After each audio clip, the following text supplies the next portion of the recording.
بسم الله الرحمن الرحيم. الحمد لله رب العالمين، وأصلي وأسلم على أشرف الأنبياء وأزكى المرسلين، نبينا وقدوتنا وحبيبنا محمد وعلى آله وصحبه أجمعين. هذا هو اللقاء الثاني أيها الإخوة في شرح القواعد والأصول الجامعة للعلامة الشيخ عبد الرحمن بن سعدي رحمه الله في 10 من شهر جمادى الأولى عام 47 و400 ألف من هجرة النبي عليه الصلاة والسلام في جامع العثيم في أبها. ونسأل الله عز وجل الإعانة والتوفيق والسداد. وقفنا أيها الأفاضل عند القاعدة 31. يقول المؤلف رحمه الله: الأحكام تتبعض بحسب تباين أسباب. وهذه القاعدة أيها الإخوة قاعدة مهمة، وهي أن الشارع الحكيم أحيانا يقيم بعض الأحكام لبعض الأسباب، فبحسب تمكن السبب تكون الأحكام. فالأحكام دائما أيها الإخوة مبنية على قوة السبب وضعفه. فإذا كان السبب قويا كان الحكم قويا، وإذا كان السبب متوسطا كان الحكم متوسطا، وإذا كان السبب ضعيفا كان الحكم ضعيفا. يعني على سبيل المثال، لما نأتي الآن مثلا إلى أخوة النسب، أخوة النسب قوية، لكن أخوة الرضاع أضعف، ولهذا ضعفت الآن أخوة الرضاع. فلذلك لا يرث مثلا، لا يوجد توارث في أخوة الرضاع، لأنها ماذا؟ لأنها أضعف. فهذه يعني مثل هذه الأمور الآن، أو مثل هذه الأشياء الآن الموجودة لدينا، نجد أنها تدور على هذا الأمر. مثلا يقولون في السرقة أيها الإخوة يثبت فيها بالنسبة للأحكام، يعني الحكم الأول هو قضية الضمان المالي، والقضية الثانية هي إقامة الحد. لكن أحيانا لا نجد من الشهود ما يقيمون إقامة الحد، لكن قد نجد من الشهود ما يقيمون ماذا؟ المال. يعني الآن الضمان المالي الموجود، لأن شهود الضمان المالي غير شهود إقامة الحد. فإقامة الحد لابد من عدلين رجلين، لا. أما في إقامة المال فيكفي فيه عدل مثل ويمين، يكفي فيه عدل يمين، أو يكفي فيه عدل أو رجل وامرأتان في هذا. فعندئذ قد يتبعض الحكم هنا، فنقول يثبت في المال ولا يثبت في ماذا؟ ولا يثبت في القطع. يثبت في المال يعني الحد لا يثبت، لكنه يثبت ضمان المالي الموجود لدينا. وهكذا مثلا في يعني التبع بالنسبة الآن الإنسان المولود دائما يتبع خير أبويه في الدين، يتبع خير أبويه في ماذا؟ في الدين. ويتبع أمه في الرق، يتبع أمه في الرق. يعني لو كانت الأم الآن أمة وكان الرجل حرا، فإنهم يكونون الأولاد أرقاء لسيد الأمة، يكونون أرقاء لسيد ماذا؟ الأمة. إلا أن يشترط، إذا اشترط الرجل على السيد أن أبنائي يكونون أحرار يكونون أحرارا، لكن إذا لم يشترط الأصل أنهم ماذا؟ تبع أمه، فيكونون أرقاء في هذه الحال الموجودة. ولذا هنا يتبع، فيكون تبع لأبيه في ماذا؟ في الدين، وتبع لأمه في ماذا؟ في الرق والحرية الموجودة لدينا. يعني هنا اختلفت الآن الأمور بالنسبة لهذا.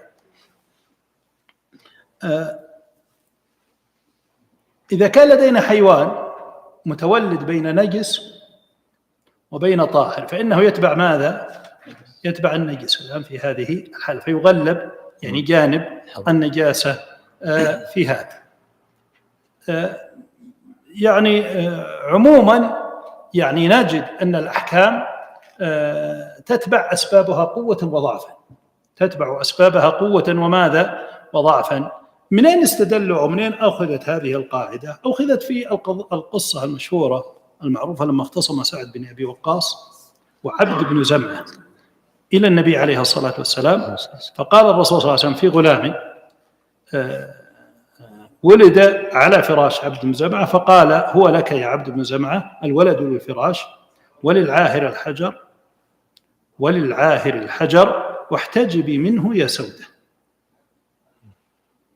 إذن هنا يعني بعض الرسول صلى الله عليه وسلم الحكم، فحكم بأن الولد للفراش ولكن أيضا لم يجعله محرما، فأمر سودة، وهو الأصل أنه محرم لها، لكنه أمر سودة بنت زمعة زوجة النبي عليه الصلاة والسلام أن تحتجب منه، وهنا تبعض الحكم.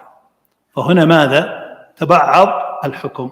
ولهذا كما قال الشيخ هنا بأن الأحكام تتبع أو تتبعض بحسب تباين أسبابها، فيعمل كل سبب بحسب ماذا؟ مقتضى الموجود لدينا. لهذا نقول عندما يكون السبب قويا فإننا نأخذ كل الأحكام، عندما يضعف السبب فإنه يقل الحكم، وهكذا. تفضل يا شيخ. أحسن الله عليكم. الحمد لله رب العالمين، وصلى الله وسلم على نبينا محمد وعلى آله وصحبه أجمعين. اللهم اغفر لنا ولشيخنا ولوالدينا ولجميع المسلمين. قال العلامة ابن سعدي رحمه الله تعالى في كتابه: القاعدة 31: الأحكام تتبعض بحسب تباين أسبابها، فيعمل كل سبب في مقتضاه ولو باين الآخر. وهذه قاعدة لطيفة تستدعي معرفة مآخذ المسائل وحكمها وترتب آثارها، ولها عدة أمثلة. منها في الشهادات: إذا شهد رجل وامرأتان أو رجل عدل وحلف معه صاحب الحق، ثبت المال دون القطع في السرقة، لأن القطع في السرقة لا بد فيه من شهادة رجلين عدلين، وشهادة ثبوت المال يكفي فيها ما ذكرنا. ومنها إذا ادعى عليه جناية عمد توجب القصاص أو المال، فإن أقام بذلك رجلين عدلين ثبت القصاص وله أن يأخذ الدية، وإن ثبت بأقل من ذلك ثبت المال لكمال نصابه دون القصاص لعدم كمال نصابه. ومنها قالوا: الولد يتبع أباه في النسب، ويتبع أمه في الحرية أو الرق، ويتبع في الدين خير الأبوين، ويتبع في النجاسة والطهارة وحل الأكل وعدمه أخبث الأبوين، فالبغل يتبع الحمار في النجاسة وتحريم الأكل ولا يتبع الفرس. ومنها مسائل تفريق الصفقة في البيوع والإيجارات والشركات والتبرعات وغيرها من العقود، إذا جمع العقد بين مباح ومحرم، أو بين ما يملك العقد عليه وما لا يملك، صح في المباح، وما يملك العقد عليه ولغى في الآخر. ومنها شهادة الفروع والأصول وأحد الزوجين للآخر، إذا كانوا عدولا تصح شهادتهم عليهم، ولا تصح شهادتهم لهم لمكان التهمة، وعكس ذلك شهادة العدو على عدوه لا تقبل وله تقبل. بارك الله فيك. القاعدة 32 أيها الإخوة، يقول المؤلف رحمه الله: من أدى عن غيره واجبا بنية الرجوع عليه رجع، وإلا فلا. الآن شخص الآن أدى واجبا عن غيره، سدد دينه مثلا، أو أنفق على أولاده، أو أنفق على زوجته، أو أنفق على بهائمه، أو على مزرعته، وهو غائب، فما الحكم؟ يقول الحكم هنا الشيخ: من أدى عن غيره واجب بنية الرجوع عليه رجع. إذا نفهم منه إذا أدى عن غيره واجبا بغير نية الرجوع فإنه لا يرجع. واحدنا الآن وجد بهائم صديقه مثلا بحاجة إلى طعام، اشترى لها علفا وأعلفها هذا العلف، رحم هذه البهائم، لكنه لم ينوي الرجوع، نوى التبرع، فهل يرجع؟ لا يرجع. وجد أولاده بحاجة، ربما يكون أحيانا، وهذه تحصل كثيرا في المحاكم والمشاكل، يعني يكون أخو الزوجة أو أخو المرأة، الزوج مسافر وهي عنده ويصرف عليها، وقد يجلس سنة وقد يجلس 6 أشهر وقد يطول الوقت، وهو يصرف كل هذا الوقت، فإذا كان يصرف الآن 6 شهور 7 شهور أو سنة على أبناء أخته الآن، والزوج موجود وغني ولكن مسافر ولا رايح ولا جاي، ولا صارت مشكلة بين الزوجة وبين الزوج، المهم أنه أصرف، آخر بدأ يطلب هذا، يطلب الزوج نفقة الزوجة والأولاد، الزوجة ما تزال يعني زوجته والأولاد أولاده. فالقاضي يأتي به ويقول: ماذا نويت؟ هل نويت أنك تتبرع ولا نويت أنك ترجع عليه؟ فأحيانا يكون قد نوى أنه يرجع عليه، هذا ما فيه إشكال، ولو حلفه القاضي يحلف. لكن أحيانا يكون نوى التبرع والمساعدة، هذه ما يجوز خلاص، لأنها خرجت لله، لا يجوز أن الإنسان يرجع بشيء أخرجه لله عز وجل. أحيانا يقول الإنسان: ما استحضرت شيئا، استحضرت أني أنفق عليه. استحضرت ماذا؟ أني أنفق عليهم، عندي بالبيت وانفقت عليهم، والله لا استحضرت أني برجع، ولا استحضرت أني من راجع، ولا استحضرت الصدقة أصلا. فهذا يكون فيه تردد. وبعض العلماء يقول الأصل أن تبقى له نفقته، الأصل بقاء النفقة في هذا، وبعضهم يقول لا، الأصل عدم يعني النفقة. فهذه الحال فيها تردد، اللي يقول والله ما نويت شيء، لا نويت أني أتصدق ولا نويت أني ماذا، أني أرجع عليه بشيء، لكن هم عندي بالبيت وانفقت عليهم سنة، حسب المسألة أسبوع أسبوعين، مثل المسألة طالت الآن، يعني ما هي مسألة أيام الآن، ولا أحيانا أكثر، أسابيع، أشهر. يعني الشاهد من هذا كله إن الإنسان لما يعلم بهذه القاعدة الآن فإنه يكون ماذا؟ يكون حاضرا. طيب، نأتي الآن إلى مسألة ثانية. إذا أدى عن غيره ما يحتاج إلى نية من العبادات، زكى عنه، أخرج الزكاة. يعني بعض المرات الآن مثلا تكون مثل المساهمات، هذه تحصل كثير، فتجد رب المساهمة يجمع الأموال اللي عنده كلها ويزكي، وهؤلاء ما يدرون المساهمين اللي معه أنه زكى الآن. فهل يقع هذا الأمر كفارة الآن؟ مثل واحد يقول والله كانت على أمي كفارة، أو كان عليه دم، ولا ودي علمه، يقول رحت وشريت وذبحت عنه وهي ما دريت. فهل يقع هذا الأمر ولا ما يقع، ولا يجوز أنه يرجع عليه ولا ما يجوز الآن الموجود؟ يعني هذه فيها مسألتين: أول شيء هل تقع، والشيء الثاني هل يجوز أنه يرجع عليه الآن الموجود. هذا إن نوى الرجوع، بعض العلماء يقول إن نوى الرجوع وإن لم ينوي لا يرجع، لأن هذه تحتاج إلى نية، ويحتاج هو أن يخرجها مرة ثانية أصلا. وبعض العلماء يقولون إن أجازه خرجت الزكاة، أو خرجت الكفارة، أو خرجت غيرها من العبادات، لأن هذه عبادات تحتاج إلى نية، فهي تكون قد خرجت إذا أجازها الطرف الآخر، فتكون معلقة على إجازته، تكون معلقة على ماذا؟ على إجازته. فإذا أجازها وكان المخرج نوى الرجوع فإنه يعطي، فإنه يرجع عليه في هذه الحالة. تفضل.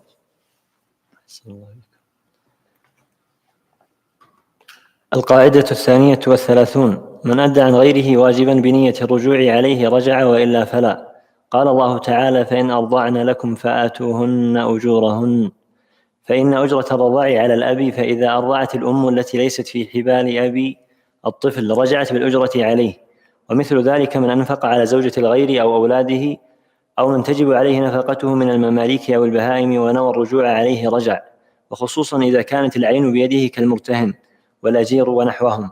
وكذلك من أدى عن غيره دينا لغيره فله الرجوع. وكل هذه المسائل إذا نوى الرجوع، فإن نوى التبرع أو لم ينوي شيئا فليس له الرجوع، لأنه لم يوكله ولم يأذن له ولم ينوي رجوعا.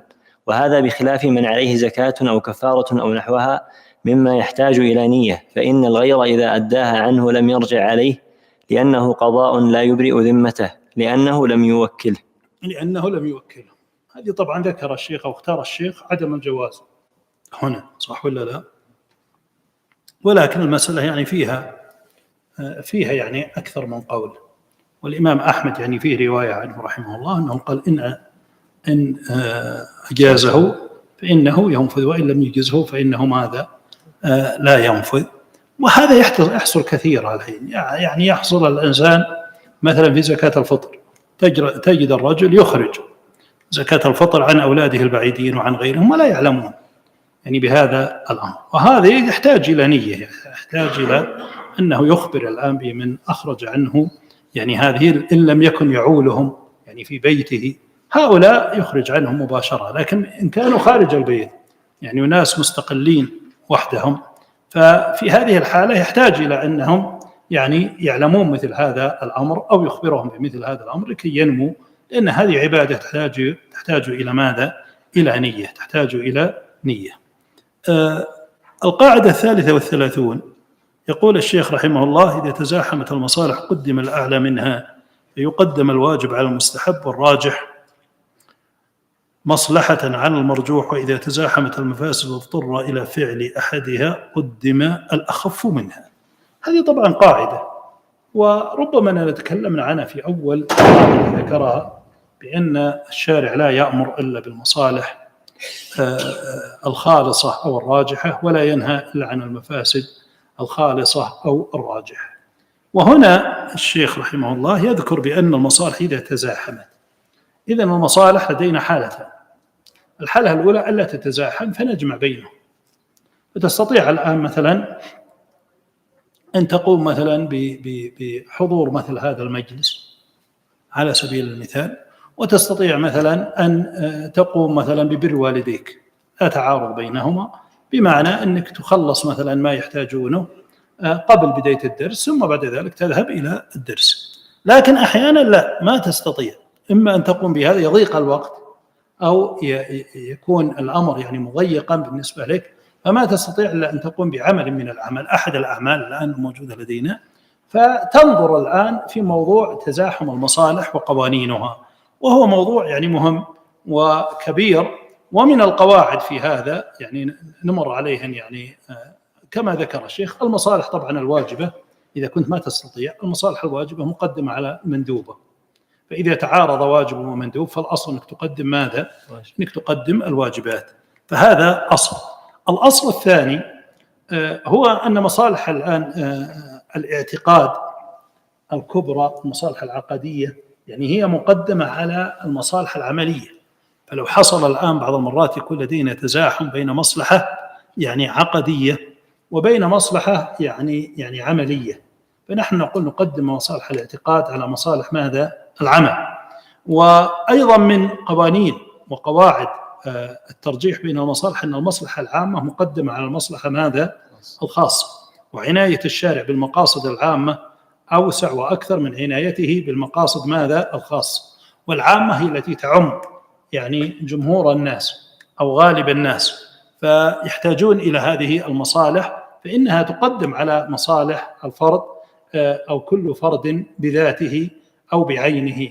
وأيضا المصالح الدائمة تقدم على المصالح المؤقتة، والمصالح الدائمة يقولون مثل العلم مصالحه دائمة، فهي تقدم على مصلحة ماذا؟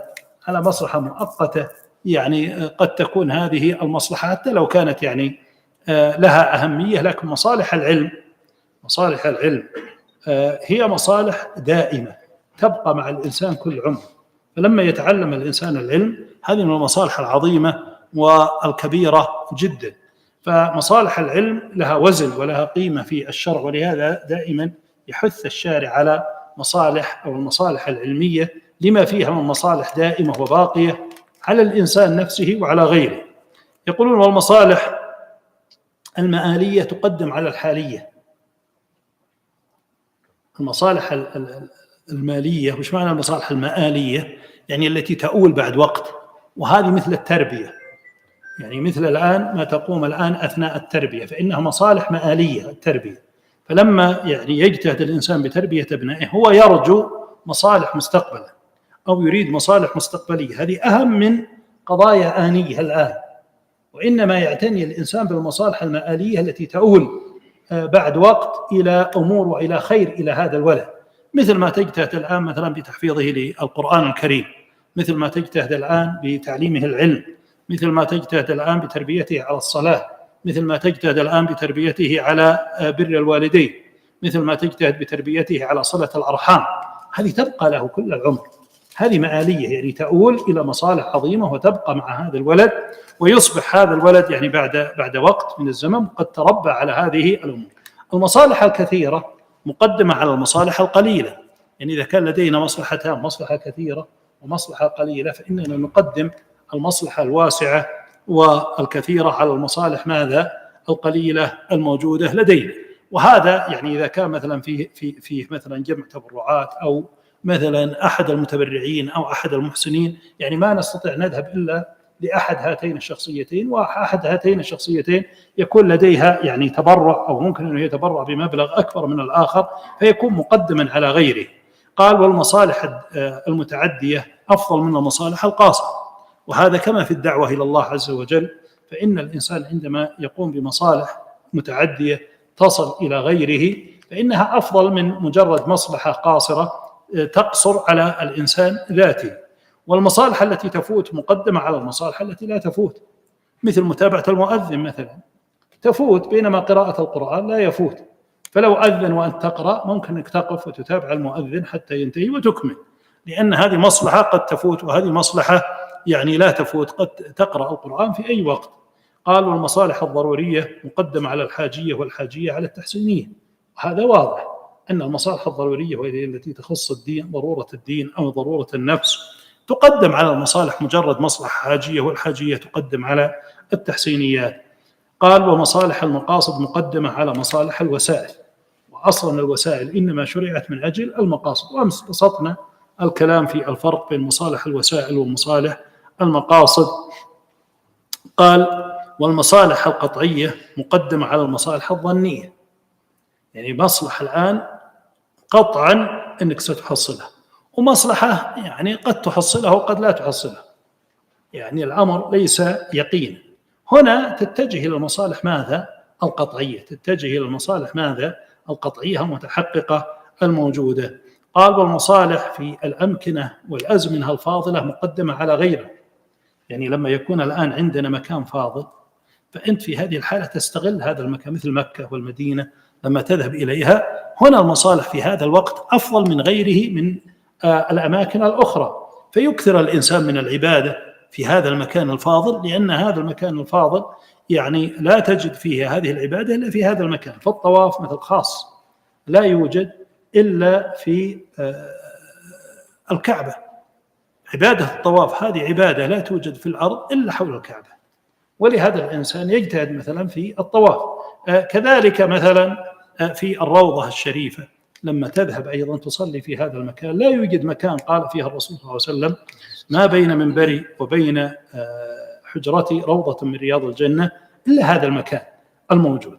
فهذه الأماكن الفاضلة في العبادات تفضل العبادة فيها على غيرها من الأماكن التي لا تكون فاضلة. وكذلك الأزمنة لما يكون مثلا في 10 ذي الحجة أو في رمضان تكون العبادة فيها أفضل من غيرها، والمصالح الموجودة فيها أفضل من غيرها. وعكسها كل هذه الأشياء في المفاسد، يعني عكسها دائما في المفاسد، فدائما يعني المفاسد القليلة تحتمل في ظل دفع المفاسد الكبيرة، من أجل أنك تدفع مفسدة أكبر، مثل ما فعل الخضر عليه السلام لما أعاب السفينة، فكونها تعاب بمفسدة قليلة يعني هذه السفينة أولى من أن يستولي هذا الظالم على السفينة كلها، فهو خرق السفينة من أجل أن يعني تكون هذه السفينة معيبة فلا يأخذها هذا الظالم، وبهذا نكون قد خلصنا يعني هذا المال من يد هذا الظالم بهذه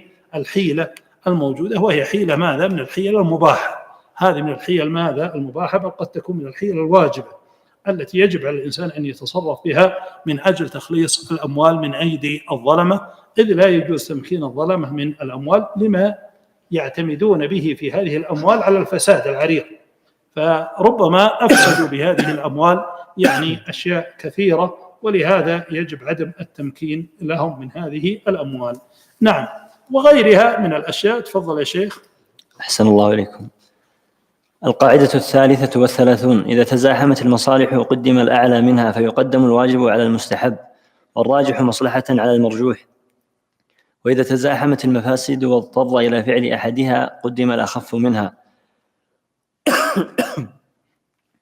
وهذان أصلان عظيمان. قال تعالى: إن هذا القرآن يهدي للتي هي أقوم، أي أصلح وأحسن. وقال تعالى: واتبعوا أحسن ما أنزل إليكم من ربكم. وقال تعالى: الذين يستمعون القول فيتبعون أحسنه. وقصة الخضر في قتله الغلام وخرقه للسفينة تدل على الأصل الثاني، فإن الحال دائرة بين قتل الغلام وهو مفسدة وبين إرهاقه لأبويه وإفساده دينهما، وهي مفسدة أكبر فارتكبت الأخف. وخرقه السفينة مفسدة وذهاب السفينة كلها غصبا من الملك الذي أمامهم أكبر مفسدة، فارتكب الأخف منهما. فيدخل في هذا من مسائل الأحكام ما لا يعد ولا يحصى. فإذا دار الأمر بين فعل الواجب أو المسنون وجب تقديم الواجب في الصلاة والصيام والصدقة والحج والعمرة وغيرها من العبادات. وكذلك يجب تقديم ما تجب نفقته على الصدقة المستحبة، وتقديم طاعة من تجب طاعته على من تستحب طاعته. وأمثلة تزاحم الواجب والمسنون كثيرة، فإن تزاحم واجبان أو مسنونان قدم الأعلى منهما، فتقدم المرأة طاعة زوجها على طاعة أبويها إذا لم يمكن الجمع بينهما، ويقدم العبد طاعة الله على طاعة كل أحد. ولهذا لا يطيع والديه في منعهما له من الحج المتعين والجهاد المتعين. ويقدم الرواتب على السنن المطلقة والعبادات التي نفعها يعم العامل وغيره على العبادات المختصة بالعامل، والعبادات التي تكثر المشاركة فيها على العبادة التي تقل فيها المشاركة، لأن الاشتراك في الخير مقصود عظيم من أهم المقاصد. قال الله تعالى: وتعاونوا على البر والتقوى. ويقدم نفل العلم الشرعي على نفل الصلاة والصيام، والصدقة على القريب صدقة وصلة. ومن أمثلة الأصل الثاني من يضطر إلى أكل محرم ووجد شاة ميتة وكلبا ونحوه قدم الشاه. ومن اضطر إلى وطئ إحدى زوجتيه وإحداهما حائض والأخرى صائمة للفرض قدم الصائمة، لأنها أخف، ولأن الفطر يجوز لضرورة الغير كفطر الحامل والمرضع إذا خافتا على الولد. ويقدم ما فيه شبهة على الحرام الخالص، هذا كله إذا ابتلي العبد بذلك، والمعافى من عافاه الله. بارك الله فيكم. القاعدة 34 أيها الإخوة، يقول الشيخ رحمه الله: إذا خير العبد بين شيئين فأكثر، فإن كان التخيير لمصلحته فهو تخيير تشه واختيار، وإن كان لمصلحة غيره فهو تخيير اجتهاد في مصلحة الغير. هذه جميلة هذه القاعدة أيها الإخوة. هنا يفرق في هذه القاعدة بين تصرف الإنسان في أمرين. أحيانا الشارع يجعل الخيار للمكلف، لكن تصرف المكلف أحيانا لنفسه وأحيانا لغيره في هذا التخيير. فإذا كان تصرف الإنسان لنفسه فإن هذا التخيير تخيير تشه واختيار، يختار منه ما يشاء، مثلا كفارة اليمين، طعام 10 مساكين أو كسوتهم أو تحرير رقبة. يختار الإنسان بين هذه الثلاثة، هذا يختار بحسب ما هو الأسهل له والأريح عليه، ودون أن يكون هناك أمرا من الأمور الأخرى. ومثله كفارة الأذى في الحج، كما قال الله عز وجل: ففدية من صيام أو صدقة أو نسك. إذن هذا التخيير تخيير ماذا؟ تخيير تيسير. تخيير ماذا؟ تيسير على المكلف. فالشارع الحكيم خير المكلف بين هذه الأشياء الموجودة لديه أو بين هذه الأشياء. ومثله أوقات الصلاة، إذا لم يكن هناك جماعة ولم يكن هناك أمر من الأمور يستدعي والناس مع بعض مثل جالسين، لهم أن يصلوا في أول الوقت أو في وسطه الآن، دون أن يؤخروا طبعا إلى آخره، لأنه قد يضيق عليهم الوقت. لكن لو أخروا قليلا الوقت وسع الله عز وجل علينا في أوقات الصلوات، هو من أجل راحتنا، من أجل أن لا نضايق على أنفسنا إذا كان لدينا ضيق بشيء من الأمور. مثل القضاء، قضاء الصيام أيضا وسع الله عز وجل علينا هذا الواجب الموسع. تجد أن الله عز وجل وسع علينا، لم يضيق علينا، قال: فعدة من أيام أخرى. فكل السنة ظرف للقضاء، وإن كانت المبادرة أفضل والمسارعة أولى، أن الإنسان يخلص ما في ذمته من الحق لله سبحانه. لكن لو كان مشغولا أو كان مسافرا أو كان عنده أمر من الأمور يستدعي عدم المبادرة إلى القضاء، فالأمر هنا واسع. الأمر هنا ماذا؟ واسع، ولا يضيق الإنسان على نفسه فيما وسع الله عز وجل عليه به. هذا كله في حال ماذا؟ عندما يؤول الأمر أو يعود الأمر إليك. أما عندما يؤول إلى غيرك، مثل الآن ولي أمر المسلمين مثلا، الله عز وجل أعطاه يعني أمور كثيرة جدا يتصرف بها كيف يشاء. هذا التخيير الذي أعطاه الله عز وجل إياه هو تخيير مصلحة، لا تخيير تشه وهوى. ولهذا العلماء لديهم يعني قاعدة مهمة في هذا، وهي أن تصرفات ولي الأمر منوطة بالمصلحة. منوطة بماذا؟ بالمصلحة. أي واحد يلي أي شيء، يعني ليس هذا المقصود الإمام ولي الأمر الإمام، نعم هو مقصود، لكن أيضا كل من ولي شيئا في أمور المسلمين، من ولي مال يتيم، من ولي الوقف مال وقف، من كان وصيا على وصية من الوصايا، من تولى يعني عملا من الأعمال وكان هو رئيس في هذا العمل وتحت أيديه مثلا أعمال كثيرة ممكن أنه يقوم بهذا العمل أو غيره، كل هؤلاء تصرفاتهم مبنية على ماذا؟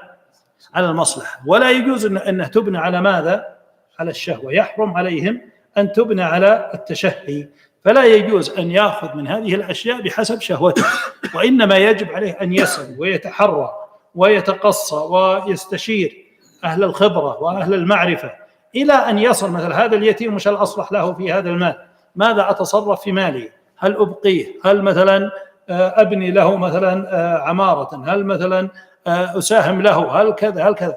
هذه الخيارات التي أعطيت، صحيح أنه أعطى هو التخيير، لكنه يجب أن يسأل ويستفصل ويستفسر ويستشير ويصل إلى أعلى الأشياء مصلحة من أجل أن يتصرف فيها، ولا يجوز ويحرم عليه أن يتصرف بهواه بأي حال من الأحوال. الوكيل إذا كان الشخص الآن وكيلا على مال ولا وكيلا على أي عمل من الأعمال، فإنه يجب أن لا يتصرف بأي تصرف إلا عن مصلحة للموكل، إلا عن مصلحة كاملة للموكل. ولا يجوز له أن يتصرف بمصلحة له هو شخصيا أو تعود عليه أو يحابي أحدا أو يأخذ من أحد شيئا في مقابل أن يبيع مال هذا الموكل الذي وكله. لا يجوز. يجب عليه أن يستقصي كل مصلحة الموكل في هذا المال الذي ائتمنه عليه، ولا يتصرف به إلا بمصلحة موكله. فهذه قاعدة حقيقة مهمة وقاعدة واقعية ونعيشها كل وقت وفي كل حين. تفضل يا شيخ. أحسن الله إليكم. القاعدة 34: إذا خير العبد بين شيئين فأكثر فإن كان التخيير لمصلحته فهو تخيير تشه واختيار، وإن كان لمصلحة غيره فهو تخيير اجتهاد في مصلحة الغير.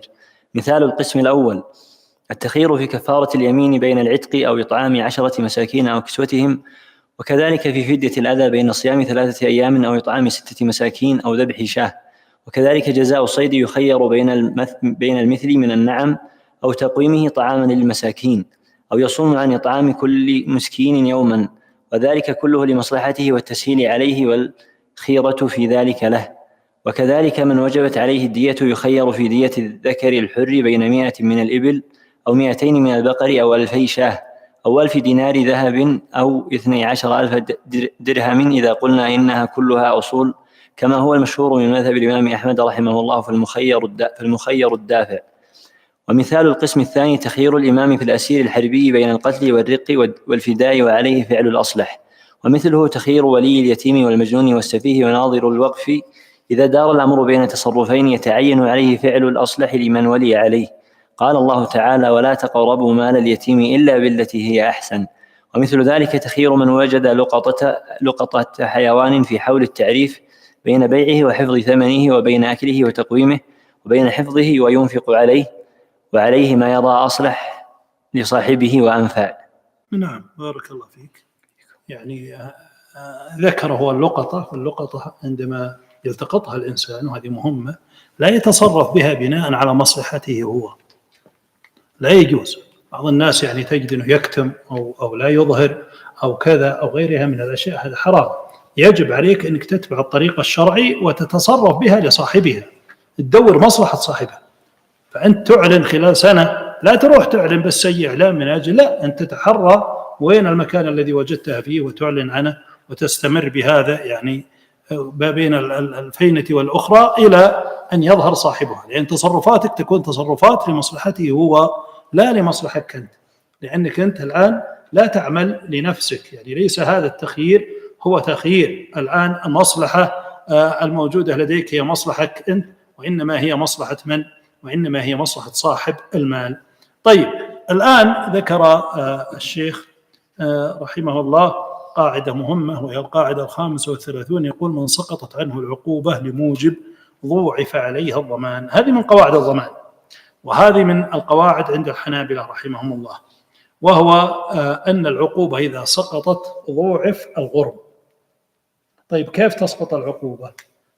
مثلا السارق الذي يسرق من غير حرز، هذا لا يقطع، لأن من شروط القطع هو أن يكون من حرز، لكن كونه الآن من غير حرز وسرق لا يقام عليه الحد، لكن قال بعضهم بأنه يضاعف، لكون الحد لا يقام عليه فإنه يضاعف عليه ماذا؟ الغرم، يضاعف، ما هو فقط نروح مثلا نأخذ منه هذا الأمر، لا، نأخذ منه هذا الغرم ونضاعف عليه الغرم في هذه الحالة. ما الدليل على هذا؟ الدليل هو حديث ابن عمر عند أبي داود والترمذي والنسائي أنه عليه الصلاة والسلام سئل عن الثمر المعلق فقال: من أصاب بفيه من ذي حاجة غير متخذ خبنة فلا شيء عليه، ومن خرج بشيء منه فعليه غرامة مثليه والعقوبة، ومن سرق منه شيئا بعد أن يؤويه الجرين فبلغ ثمن المجن فعليه القطع. إذن ذكر النبي صلى الله عليه وسلم كل الحالات هنا. حالة ما عليه شيء، وهي إذا أخذ بفيه، أكل بس، أخذ بفيه. قال: ومن خرج بشيء منه فعليه غرامة مثليه. إذا خرج، أخذت، يعني أنت مريت مزرعة الآن، أكلت منها ولا أخذت شيء أبد، ما عليك شيء، أكلت بفيك. الثاني أنت أكلت وأخذت معك، حملت مثل ما نقول، فهنا يقول عليه غرامة مثليه والعقوبة. ومن سرق شيئا بعد أن يؤويه الجرين، الجرين ما هو المستودع، يعني خلاص الآن وضعت الآن القمح والحبوب والأشياء هذه وضعت في المستودع، خلاص أصبحت في حرز الآن، جاء وأخذها من الحرز، فقال الرسول صلى الله عليه وسلم: فعليه ماذا؟ القطع. فعليه في هذه الحال ماذا؟ القطع. إذن أخذ العلماء من هذا الحديث بأنه يكون عليه ماذا؟ الغرامة. ومما ذكروا يعني ممن يكون عليه الغرامة أو من الأدلة على هذا ما جاء عن عمر رضي الله عنه أنه أغرم حاطب بن أبي بلتعة حين نحر غلمانه ناقة رجل من مزينة قيمتها مرتين. يعني وجد غلمان حاطب رضي الله عنه، غلمانه يعني عبيده اللي كانوا معه، فوجدوه هذه الناقة فنحروها، فأضعف عليهم عمر رضي الله عنه الغرامة مرتين. ومن ذلك قالوا: من أخذ الضالة،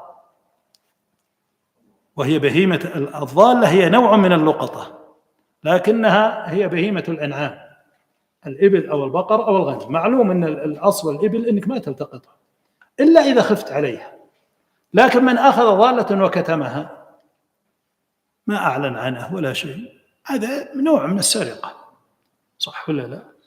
يعني هي فقط كونها ضالة، يعني ما لها أحد أو ما في أحد بين الآن لها، فهو ضرب من يعني السرقة الموجود في هذه الحال، فإنه يضاعف عليها الغرم، طبعا لأنها لا تنطبق عليه شروط السرقة، ليس من حرزا، فإنه يضاعف عليه العقوبة. قالوا: ومثله من قتل ذميا عمدا. المسلم إذا قتل ذميا عمدا لا يقتص منه به، فالمسلم لا يقتل بالكافر، ولكن يضاعف عليه أو تضاعف عليه ماذا؟ الدية مرتين، تضاعف عليه الدية ماذا؟ مرتين. ومنه قالوا الأعور إذا فقع عين الصحيح. هل نفقع عين الأعور؟ لا، يعني لو فقعنا عينه أصبح أعمى، فهي سقطت عنه العقوبة، هذا سقط عنه القصاص، ولكن نضاعف عليه الدية. وهكذا يعني كقاعدة من سقطت عنه العقوبة ضوعف عليها الغرم، هذه هي القاعدة. يعني هنا قال الشيخ من سقطت عنه العقوبة لموجب ضوعف عليه الضمان. تفضل الشيخ. أحسن الله إليكم. القاعدة 35 من سقطت عنه العقوبة لموجب ضوعف عليه الضمان، وذلك إذا كان فعله سببا ناهضا لوجوب العقوبة عليه، ولكن سقطت عنه لسبب من الأسباب فإنه يضاعف عليه ضمان الشيء، وليس ذلك خارجا عن القياس بل هو القياس الصحيح، لأن جنايته موجبة لعقوبته، ولكن وجود المانع يمنع العقوبة، ولكن يكون مقابل ذلك زيادة الغرم. فمن ذلك من سرق ثمرا أو ماشية من غير حرز سقط عنه القطع وضمن المسروق بقيمته مرتين. ومن ذلك إذا قتل المسلم الذمي عمدا لم يقتص منه لعدم المكافأة في الإسلام، ولكن تضاعف عليه الدية. ومنها إذا قلع صحيح العينين عين الأعور الصحيحة وجب عليه دية كاملة، وكذلك الأعور إذا قلع عين صحيح العينين المماثلة لعينه عمدا لم يقتص منه، لأنه بالقصاص يؤخذ جميع بصره، ولكن يضاعف عليه الغرم فيكون عليه دية نفس كاملة، والله أعلم. بارك الله فيكم. القاعدة 36 أيها الإخوة: من أتلف شيئا لينتفع به ضمنه، ومن أتلفه دفعا لمضرته فلا ضمان عليه. وهذا ضابط يعني مهم. أيضا ما زلنا في الضمان. قواعد الضمان يعني الشيخ أكثر منها لكثرة الحاجة إليها، وهي مهمة جدا. وليلخص قواعد الضمان يعني لخصوهن على غلاف الكتاب ولا على غيره، حطوهن على شكل يعني نقاط. هذه مهمة جدا، يعني تجمعها بدل ما هي متناثرة الآن في عدد من القواعد. أن تقرأ بالفهرس وحاول أنك تنظمها حتى يعني تكون لديك حاضرة. هذه القاعدة يقول أن من أتلف شيئا لينتفع به ضمنه. أنت الآن أتلفت شيء من أجلك أنت بتنتفع به، إما أنك مضطر إليه أو غيره من الأشياء. المهم أنك أخذت مالا من الأموال، أخذت مثلا شاة، أخذت بعيرا، أخذت غيرها من الأشياء ونحرته لأن كنت محتاج إلى أكله فأكلته الآن، أو أخذت من أحد أي شيء الآن أنت كنت محتاج إلى هذا الأمر أو مضطر إليه ثم أخذته منه، فإنك الآن تضمن. لماذا تضمن؟ لأن مال الغير محترم ولا يجوز إتلافه بأي حال من الأحوال، ولا يجوز أخذه بأي حال من الأحوال. إن دماءكم وأموالكم وأعراضكم عليكم حرام كحرمة يومكم هذا في بلدكم هذا في شهركم هذا. فهي من أصول يعني من أصول وكليات الشرع هو حفظ المال، أن المال محفوظ وأنه لا يذهب. ولهذا قال من القواعد المهمة هو أن الاضطرار لا يبطل حق الغير. الاضطرار لا يبطل حق ماذا؟ الغير، فيبقى حقه، يبقى في ذمته. متى ما استطاع أنه يدفع، الأصل أنه يدفع لصاحب هذا المال حقه، ولا يعني يأخذ هذا الحق دون أن يدفع. قال من أتلف شيئا لينتفع بها ضمن، ومن أتلفه دفعا لمضرته فلا ضمان عليه. إذن هنا فرق. أنت الآن أتلفت مثلا هذا البعير لأنه صال عليك، أو هذا الخروف لأنه صال عليك، يريد أن يعدو عليك الآن، أو أنت الآن في الحرم فصال عليك الآن يعني شيئا في الحرم، فأنت يعني دفعته هذا وأتلفته، فإنك لا تضمن. فإنك في هذه الحالة ماذا؟ لا تضمن بأي حال من الأحوال. ولهذا قال ابن رجب رحمه الله: من أتلف شيئا لدفع أذاه لم يضمنه، وأن أتلفه لدفع أذاه به ضمينه. إذن هناك فرق بين الصورتين الموجودتين لدينا. فيجب عليك الآن أنت عندما تدفع الآن هذا الأمر أو تدفع شيئا الآن عنك، فإنك الآن في هذه الحالة أنك تدفع الأذى عن نفسك، فهذا يجوز. والدليل على هذا طبعا ما ثبت عن النبي عليه الصلاة والسلام قال: أرأيت يا رسول الله إن أتاني يريد، قال لا تعطي. قال: إن أرأيت إن أتاني يريد مالي، قال لا تعطيه. قال: أرأيت إن قاتلني، قال قاتله. قال: أرأيت إن قتلته، فقال: أرأيت إن قتلني، قال: فإنك شهيد. ففي هذه الحالة أمر الرسول صلى الله عليه وسلم بقتاله، أمر بقتاله، ولم يرتب عليه ماذا؟ ولم يرتب عليه ضمانا ولا جزاء. إذا أحد قاتلك يريد ماذا؟ مالك، أو يريد عرضك، أو يريد غيرها من الأشياء، هذا اللي يسمى دفع الصائل. لكن انتبهوا لقضية مهمة، يجب دائما دفع الصائل الأسهل بالأسهل. لا تذهب مثلا إلى القتل وأنت تستطيع أن تدفعه بأقل من ذلك. ولهذا لو واحد قتل واحد صال عليه وقتله وهو قادر على دفعه بأقل من القتل فإنه يقتص منه. ماذا؟ يقتص منه. أنت تستطيع الآن أن يعني تعثره برجله مثلا، خلاص تفتك من شر. أنت تستطيع أنك تضربه وتفتك من شر، خلاص أنت تبدأ بالأسهل في الأسهل، ما تروح للأعلى وهو القتل وأنت قادر على دفعه بما هو أسهل. فإن كنت الآن لا تستطيع دفعه إلا بالقتل، القتل مثل ما يقولون آخر الأمور هو القتل، ما تبدأ به لكنه يكون آخر شيء.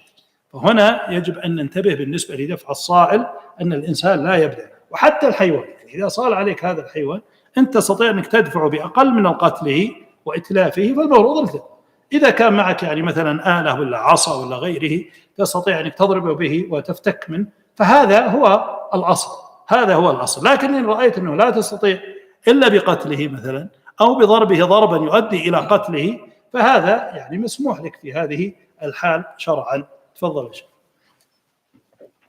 أحسن الله إليكم. القاعدة 36: من أتلف شيئا لينتفع به ضمنه، ومن أتلفه دفعا لمضرته فلا ضمان عليه. فمن ذلك إذا صالت عليه بهيمة غيره فدفعها عن نفسه فأتلفها لم يضمنها، وإن اضطر إلى طعام فاضطر إلى ذبحها ضمينها لأنه لنفع نفسه.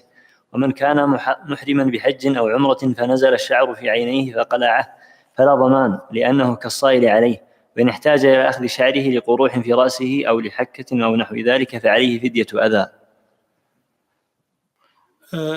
القاعدة 37 أيها الإخوة: إذا اختلف المتعاملان يعني المتبايعان في شيء في صفة من صفات المعاملة يرجح أقواهما دليلا. هذه مهمة وهذه تحصل كثيرا، يعني يختلف المتبايعان في صفة من الصفات فتجد البائع ينفيها والمشتري يثبتها، يقول أنا والله اشترطت كذا، والبائع يقول لا أبدا ما اشترطت هذه أو هذا الأمر.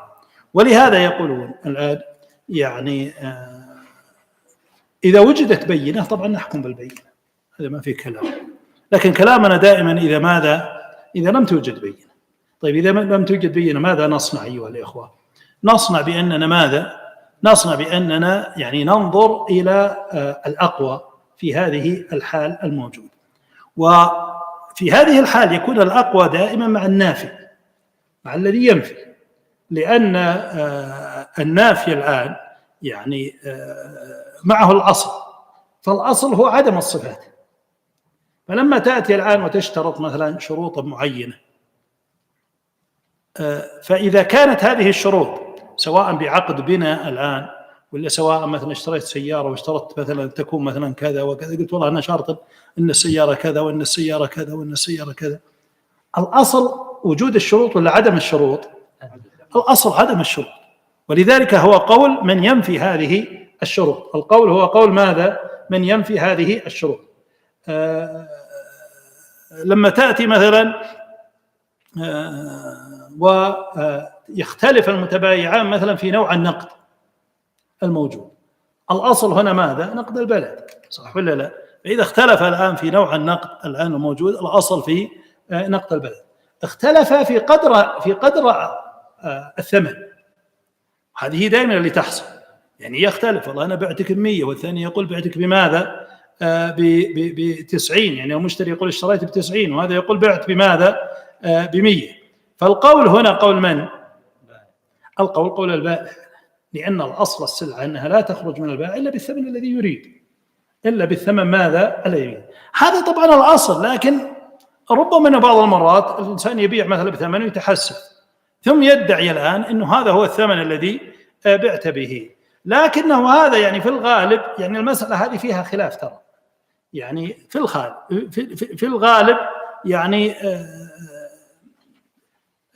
الترجيح بين قول البائع والمشتري في قضية الثمن بالذات يعني قضية فيها صعوبة.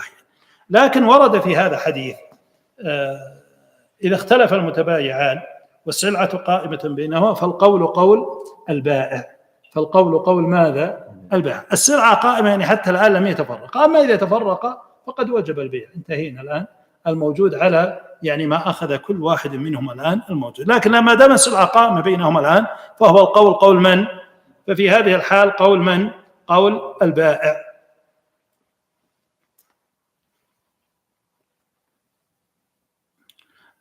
إذا ادعى أو اختلف الآن في قضية الآن البيع، وادعى أحدهما أن البيع فاسد والثاني يقول البيع ماذا؟ صحيح، فالقول قول من؟ صحيح. الصح، الأصل صحة البيوع وصحة المعاملات. فبعض الناس يعني يبيع ويشتري وبعد ما ينتهون يروح يدور شيء معين في البيع من أجل أنه يبطل البيع، من أجل أنه يبطل ماذا؟ البيع. فمدعي الصحة سواء كان المشتري أو سواء كان من؟ أو سواء كان البائع، فالقول القول قول مدعي ماذا؟ الصحة، وليس مدعي الفساد. والسبب في هذا أيضا أيها الإخوة، لو فتحنا المجال في هذا لما استقر بيع، فأصبح كل واحد عقب يوم يومين عقب شهر يروح يبحث عن ماذا؟ يروح يبحث عن يعني أمر ينقض به البيع، يدور أي أمر من الأمور من أجل أن يقول والله هذا البيع غير صحيح، من أجل أنه يبطل البيع، سواء كان البائع أو المشتري. فتصبح أمور الناس كلها في اضطراب. والأصل هو ماذا؟ الأصل هو يعني ترك حال الناس على ما تبايع عليه وانصرف عليه وانتهى الأمر. إذا انصرف وتبايع وانتهى الأمر، ففي هذه الحالة الآن الموجود فإنه تصبح ماذا؟ فإنه يصبح البيع صحيحا ويلزم كل واحد منهما ما تم. مدعي العيب هذا يدعي العيب، هذا الأصل وجود العيب ولا الأصل عدمه؟ الأصل عدمه. فلهذا يعني مدعي العيب الآن الموجود الأصل هو النفي. فإذا ادعى المشتري الآن عيبا في السلعة فنقول الأصل عدم وجود هذا العيب. ولذلك هناك قاعدة يقولون بأن الحوادث تقدر بأقرب زمن لها، تقدر بأقرب زمن لها. فهذا العيب الذي حصل فإننا نقدره بأقرب زمن حصل، ولا نقول بأن العيب قديم إلا إذا كان فيه قرائن تدل على أن هذا العيب فعلا قديم. جبنا أصحاب الخبرة قال لا، العيب هذا مثل له شهر، العيب هذا له شهرين، هذه الدابة شريناها قال المرض هذا قديم فيها، يعني فيها مرض وكتمه البائع فقال بأن هذا المرض قديم. إذن في هذه الحالة لا نقول بأن يرجع إلى هذه القرينة أو يرجع إلى قول الخبير أو غيره من الأشياء التي تكشف أن العيب كان قديما. تفضل شيخ. أحسن الله إليكم. القاعدة 37: إذا اختلف المتعاملان في صفة من صفات المعاملة يرجح أقواهما دليلا.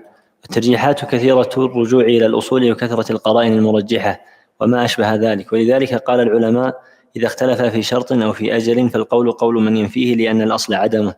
وإذا اختلف هل كان العيب بعد الشراء أو قبله فالأصل أنه حادث. وإذا ادعى المشتري أنه شرط أن العبد كاتب أو صانع أو نحوه وأنكر البائع فالقول قول البائع.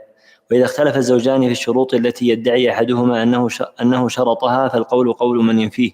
وهذا من مفردات قولهم: إذا اختلف في شرط أو أجل فالقول قول من ينفيه. فإن تساوى المتعاملان ولم يكن لأحدهما مرجح تساقطت أقوالهما، مثل أن يدعي البائع ثمنا كثيرا ويدعي المشتري أقل منه، فإنه لا يترجح قول أحدهما على الآخر فيتحالفان ويتفاسخان إن لم يرضى أحدهما بقول الآخر. ومثله على الصحيح الاختلاف في عين المبيع. بارك الله فيك. القاعدة 38 يقول الشيخ رحمه الله: إذا عاد التحريم إلى نفس العبادة أو شرطها فسدت، وإذا عاد إلى أمر خارج لم تفسد وصحت مع التحريم، ومثل ذلك المعاملة. هذه أيها الإخوة قاعدة أصولية مهمة جدا، وهو النهي هل يقتضي الفساد؟ طبعا النهي يقتضي التحريم، هذا منتهين منه، لأن لدينا متعلق النهي متعلقان. لما يأتي نهي من الشارع، الأول في الحكم التكليفي، الحكم التكليفي الأصل أنه يقتضي التحريم إلا بقرينة تمنع هذا الأمر.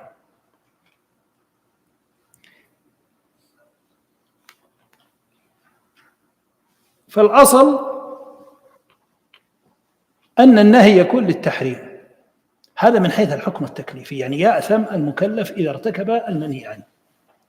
طيب إذا عمل المكلف المنهي عنه، هل يكون هذا الفعل فاسدا أو لا يكون؟ هذه قضية مهمة. الشيخ يقول هنا، فرق الشيخ، قال ما عاد إلى نفس العبادة وشرطها فيكون فاسدا، وما عاد إلى أمر خارج عنها يأثم هذا الحكم التكليفي، لكن تكون صحيحة. طيب خلنا نمثل أمثلة حتى يتضح الكلام هنا. الآن ما عاد إلى شرط العبادة. شروط العبادة مثل الصلاة الطهارة. لو تطهر الإنسان الآن بماء مسروق ولا ماء مغصوب، فمعناه أن الآن هذا الطهارة الآن الموجودة شرط من شروط العبادة، صح ولا لا؟ فلا تصح العبادة.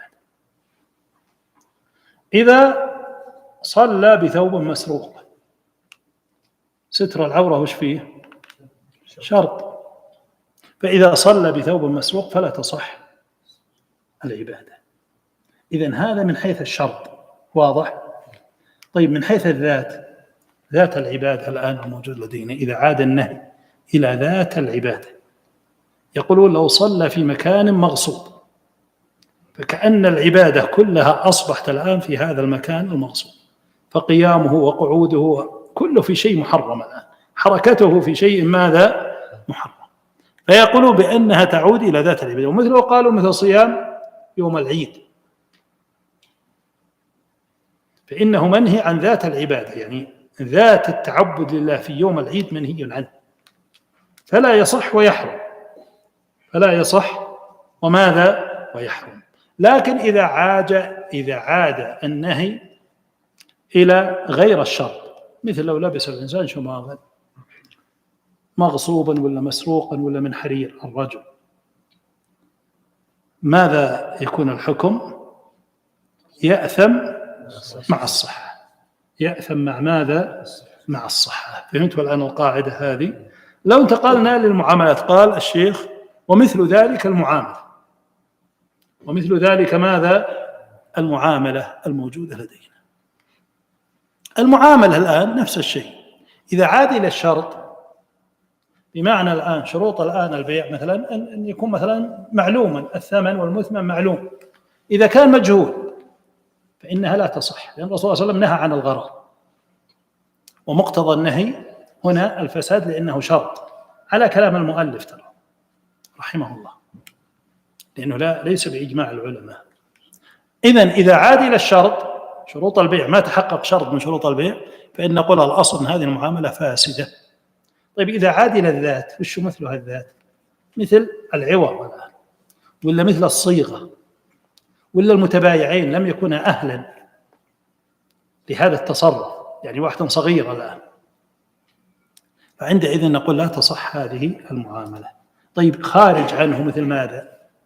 يقولون مثل البيع والشراء بعد نداء الجمعة الثاني، هذا ليس النهي عائد إلى ذات البيع والشراء. ذات البيع والشراء صحيح، أنت بعت وشريت، لكن هو راجع إلى كونك تتأخر عن صلاة الجمعة، ولهذا ليس خاصا هذا بالبيع، وليس خاصا بالإيجار، وليس خاص حتى بالعقود. أي شيء يمنعك عن صلاة الجمعة بعد النداء الثاني محرم، فهذا ليس عائدا لا إلى شرط البيع ولا إلى ماذا؟ ولا إلى ذات البيع، ولا إلى ذات البيع. ومثله قالوا الذي يتلقى الركبان، فالذي يتلقى الركبان هو ليس يعني أمرا راجعا إلى شرط البيع ولا إلى ذات البيع، وإنما هو من أجل أن يكسب الناس بعضهم من بعض، حتى لا يخرج الآن يعني السماسرة والدلالين ويأخذون من أهل البوادي ثم يبيعونها على الناس بأثمان غالية. والدليل على ذلك قال فإذا رجع أو إذا دخل سيده السوق فهو بالخيار. فكونها الآن علق الحكم على الخيار يدل على صحة ماذا؟ العقد. يدل على صحة ماذا؟ العقد، لأنه ليس لأمر عائد إلى ذات المبيع ولا إلى شرطه. وعلى العموم الشرط ما قال بأن المنهي عنه إذا عاد إلى الشرط سواء في عبادة أو معاملة إلا الإمام أحمد رحمه الله. وأما الذات فهو كل العلماء، أو نقول جماهير العلماء يقولون إذا عاد إلى الذات سواء في العبادة أو المعاملة فإنها لا تصح، النهي إذا عاد إلى الذات. فلذلك العائد إلى الذات، النهي العائد إلى الذات أقوى من النهي العائد إلى الشرط، لأن العائد إلى الذات غالب العلماء عليه، أما النهي العائد إلى الشرط فغالب العلماء على أنه يأثم مع الصحة، على أنه يأثم مع ماذا؟ الصحة. الإثم متحقق، كل من وقع بالمنهي عنه عموما الإثم متحقق، لكن نحن لا نتكلم عن الإثم هنا، نتكلم عن ماذا؟ نتكلم عن الصحة والفساد اللي هو الحكم ماذا؟ الوضعي. ولهذا يعني دائما يجب أن نفرق أيها الإخوة بين الحكم التكليفي والحكم الوضعي، وهذا يبنى عليه فقه كبير جدا في كتب الفقه، ولكن نحن لا نشعر به. ودائما يفرقون بين بعض الأحكام، تجد أنهم ينظرون إليها على أنها كونها أحكام وضعية، وأحيانا ينظرون إليها على أن الحكم هنا تكليفي. فإذا تعلق الأمر بالإثم والأجر فهذا حكم تكليفي، إذا تعلق بالصحة والفساد فهذا حكم ماذا؟ فهذا حكم وضعي. تفضل يا شيخ. أحسن الله إليكم. القاعدة 38: إذا عاد التحريم إلى نفس العبادة أو شرطها فسدت، وإذا عاد إلى أمر خارج لم تفسد وصحت مع التحريم، ومثل ذلك المعاملة. وهذا هو الفرقان بين العبادات الواقعة على وجه محرم، لأن التحريم والنهي الشرعي إذا عاد إلى ذاتها أو شرطها عاد على موضوعها ومقصودها بالإبطال، وإذا عاد إلى أمر آخر حرم على الإنسان ذلك الفعل ونقص العبادة ولم يبطلها. مثال ما عاد إلى نفسها لو توضأ بماء محرم كمغصوب أو صلى في ثوب محرم عالما ذاكرا بطلت طهارته وصلاته، أي لم تنعقد. وإن كان الإناء الذي فيه الماء مغصوبا والماء مباح صحت طهارته. وكذلك لو صلى الرجل عليه عمامة حرير أو خاتم ذهب فالفعل حرام والصلاة صحيحة. وإن فعل الصائم شيئا من المفطرات متعمدا فسد صومه، فإن فعل فعلا محرما أو تكلم بكلام محرم حرم عليه ونقص أجره، ولكن صيامه صحيح. ومثال المعاملات إذا باع الإنسان ما لا يملك أو عقد ربا أو غرر لم يصح البيع. وإن تلقى الركبان أو نجش في بيعه أو باع شيئا معيبا أو مدلسا أو نحو ذلك حرم عليه ذلك وصح العقد، ولكن للآخر الخيار. وإثبات الشارع للخيار للآخر فرع عن صحة العقد. وهكذا بقية العقود، قس على ما ذكرنا. بارك الله فيك.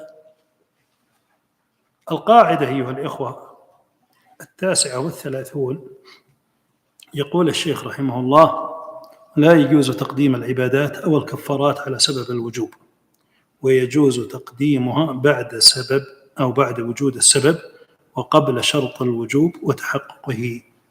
هذه قاعدة أيضا مهمة جدا، لكن تحتاج إلى شيء من التوضيح والبيان. لدينا أيها الإخوة سبب، أي شيء لا يقوم قبل سببه لا بد يتحقق السبب. مش معنى السبب أيها الإخوة؟ السبب تعريفه هو ما يلزم من وجوده الوجود ويلزم من عدمه العدم. وجد السبب وجد المسبب، انتفى السبب انتفى المسبب. الزوال، زوال الشمس سبب لصلاة الظهر، وجد الزوال معناه وجدت أو الآن اتجهت صلاة الظهر في ذمة المكلفين. انتفى الزوال يعني حتى الآن ما زالت الشمس، ينتفي توجه صلاة الظهر في ذمة المكلفين. إذن نفسه الآن لما نرى هلال الشهر، وجد الهلال معناه وجد الصوم، انتفى الهلال انتفى ماذا؟ الصوم أو بلوغ 30 يوما عدة شعبان 30 يوم. طيب هذا الآن السبب. إذن أي عبادة لا يمكن أن تمضي أو غيرها لا يمكن أن يمضي إلا بوجود أسبابها. طيب في شيء ثاني يسمى شرط الوجوب.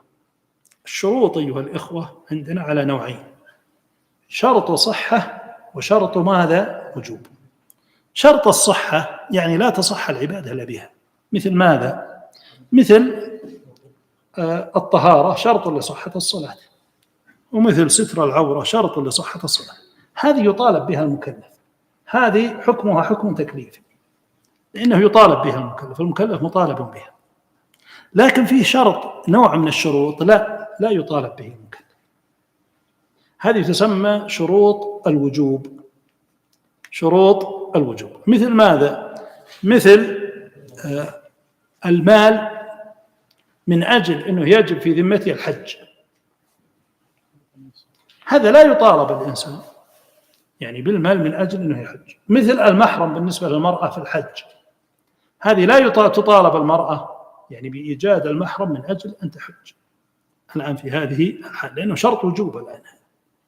فإذا تيسر حجا الآن موجود، إذا تيسر محرما يعني تحج ويجب عليها الآن لأنه تحقق الآن الشرط الوجوب، لكن لا تطالب هي شرعا يعني أحد من أجل أن تقيم هذا الشرط الموجود.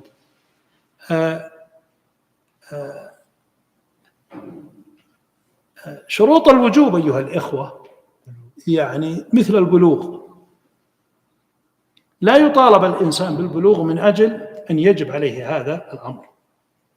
مثل بلوغ النصاب من أجل أن يزكي، هذا يسمى شرط وجوب ما هو شرط صحة، فلا يطالب الإنسان ببلوغ النصاب من أجل ماذا؟ من أجل أن يزكي. كلامنا في هذه القاعدة بين السبب وشرط الصحة ولا شرط الوجوب؟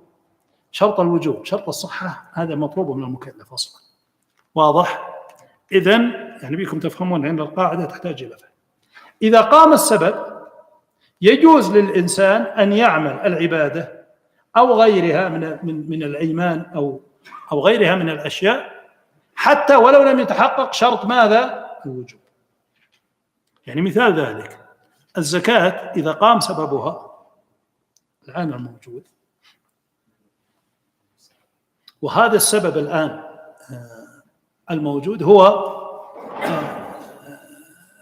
يعني وجود النصاب، فهو سبب الزكاة، فالزكاة الآن تكون في هذه الحالة متجهة إلى الإنسان.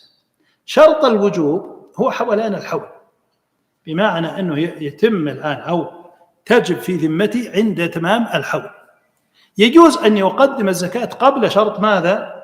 قبل شرط الوجوب. هذه مسألة من المسائل في هذا. اليمين لما يحلف الإنسان على أمر، هذا هو السبب، سبب الكفارة وجود اليمين. لكن متى يستقر الوجوب؟ إذا حنث. طيب هل يجوز أن يكفر بعد السبب وقبل الحنث؟ نقول نعم بناء على هذه القاعدة. فيجوز أن تكفر، تقول والله أنا بكفر سواء وقعت ولا ما وقعت الآن في هذا الأمر، فأنت تكفر الآن في هذه الحالة، واضح؟ إذن هذه الآن يعني تكون عملت العمل الآن بعد وجود السبب وقبل شرط الوجوب، وقبل شرط ماذا؟ الوجوب الموجود لدينا. لكن لو كان قبل السبب ما يجوز. يعني مثلا من أسقط حصته من الميراث قبل موت مورثه لا يسقط هذا. ليش؟ لأنه قبل السبب، لأن الإرث لا يكون إلا بموت المورث. كذلك من أسقط الشفعة قبل السبب فإنها لا تسقط الآن في هذه الحالة الموجودة لديه، لأنه لا يقوم السبب إلا بعد ماذا؟ بعد حصول البيع الموجود لدينا. كذلك قالوا بأن الإنسان لو كفر في رمضان قبل دخول رمضان لا يجوز. يعني إنسان فيه مرض لا يرجى بره، وهذه حصلت يعني مع واحد إنه كان استمر 5 سنوات كان عنده غسيل كلى ولا يستطيع، فكان يوم 29 شعبان يطلع على رمضان كله. طبعا هذا ما يجوز ولا يقع، لكنه يجوز لو كان بعد رؤية هلال رمضان، حصل السبب، لكن قبل أن يستقر الوجوب في ذمته متى؟ في نهاية الشهر، يجب عليه الكفارة في نهاية الشهر له. لكن يجوز من يعني رؤية الهلال، عندئذ يجوز أنه قام سبب الآن العبادة، قام سبب رمضان الآن في هذه الحال. إذن هذه قاعدة ترى مهمة ولطيفة، فيها شوي يعني أو شيئا من الغموض، لكنكم الآن أرجو أن تكونوا فهمتوا يعني هذه القاعدة الموجودة. لو واحد مثلا اعتدى على واحد الآن وجرحه، طبعا لا يستقر الوجوب إلا بعد اندمال الجرح، اللي هو وجوب الدية في الجراح الموجود. لكن لو دفعها قبل اندمال الجرح أو قبل برء الجرح فإنه يجوز، فإنه ماذا؟ يجوز قبل الوجوب، قبل شرط الوجوب الموجود. وهكذا نقول في أشياء كثيرة جدا، يعني لو تتبعناها لوجدنا هذه القاعدة تمشي في يعني مناحي فقهية كثيرة، أنه يجوز بعد السبب وقبل شرط الوجوب، يجوز بعد السبب وقبل شرط الوجوب. وشرط الوجوب يجب أن تميزوا شرط الوجوب أيها الإخوة من الحكم، من يكمل التكليفي ولا الوضعي؟ الوضعي. لا يطالب الإنسان به، أي شيء لا يطالب الإنسان به ليس من الحكم التكليفي، بينما شروط الصحة يطالب الإنسان بها، شروط الصحة يطالب الإنسان بماذا؟ بها. مثلا تبييت الصيام من الليل، هذا شرط صحة ولا شرط وجوب؟ هذا شرط صحة، يطالب الإنسان ولا ما يطالب؟ يطالب فيه أنه يبيت النية من الليل. لا صيام لمن لم يجمع الصوم قبل الفجر، فهنا لا بد أنه يبيت النية من قبل. فشروط الوجوب أيها الإخوة وشروط الصحة يجب أن نفرق بينها. شروط الوجوب لا تجب على المكلف، ولهذا هناك قاعدة: ما لا يتم الواجب إلا به فهو واجب، وما لا يتم الوجوب إلا به فليس بواجب. فهمتوا الفرق بينهم؟ ما لا يتم الواجب، إذن ما لم يتم الوجوب، وش الوجوب هنا؟ شرط الوجوب. ما لا يتم الوجوب إلا به فليس بواجب. لا يجب الإنسان على أحد أن يعني يعمل شرط الوجوب. يعني مثل الآن بعض النساء مثلا تجد أنها تأكل حبوب من أجل أن لا تنزل عليها الدورة، من أجل أن تصوم، هذا لا تطالب به المرأة، خلاص. يعني هذا شرط وجوب من أجل أنه يجب، أنت الآن عندك مانع يمنع الوجوب، يمنع وجوب الصوم في ذمتك، هذا المانع هو الحيض الآن، فهنا لا تأكلين هذه الحبوب من أجل يعني هذا الأمر. كذلك لما يأتي مثلا أيام فاضلة بعض النساء تأكل هذه الحبوب من أجل أن تصوم مثلا يوم عرفة، من أجل أن تصوم يوم عاشوراء، من أجل كذا من أجل كذا، نقول إن شاء الله يحصل لك الأجر إذا علم الله عز وجل من نيتك، صدق نيتك. إن الرسول صلى الله عليه وسلم يقول: من يعني نعم يعني يكتب للعبد ما كان يعمل مقيما صحيحا، يكتب للعبد ما كان يعمل مقيما ماذا؟ صحيحا. فالعبد يكتب له هذا الأجر، لأنه يعني هي في حكم ماذا؟ في حكم المريض الذي منع من هذا الأمر. المانع هو الشارع الحكيم الذي منع هذه المرأة من هذا الصيام الممتد، لا سيما أن بعض المرات بعض الحبوب هذه قد تؤثر على صحة المرأة، أو قد تؤثر على نفسية المرأة، أو قد تأتي بمضاعفات عالية. فعندئذ نقول بأنها مثل هذه الأشياء يعني الأولى تركها، الأولى، لا نقول إنه لا يجوز، لكن نقول الأولى ترك مثل هذه الأمور وترك مثل هذه الأشياء، إلا لحاجة تحتاجها المرأة من أمر من الأمور، أو تريد أن تنهي الصيام لأن عندها أعمال بعد مثلا رمضان أو غيرها من الأشياء، يعني هذا قد يكون له وجه في هذا، والله أعلم. نعم تفضل. أحسن الله إليكم. القاعدة 39: لا يجوز تقديم العبادات أو الكفارات على سبب الوجوب، ويجوز تقديمهما بعد وجود السبب وقبل شرط الوجوب وتحققه، وذلك لأن الله تعالى جعل للعبادات أوقاتا تجب بوجودها وتتكرر بتكررها، كأوقات الصلوات الخمس وشهر رمضان وأوقات الحج، فلو فعلت هذه قبل دخول وقتها لم تصح.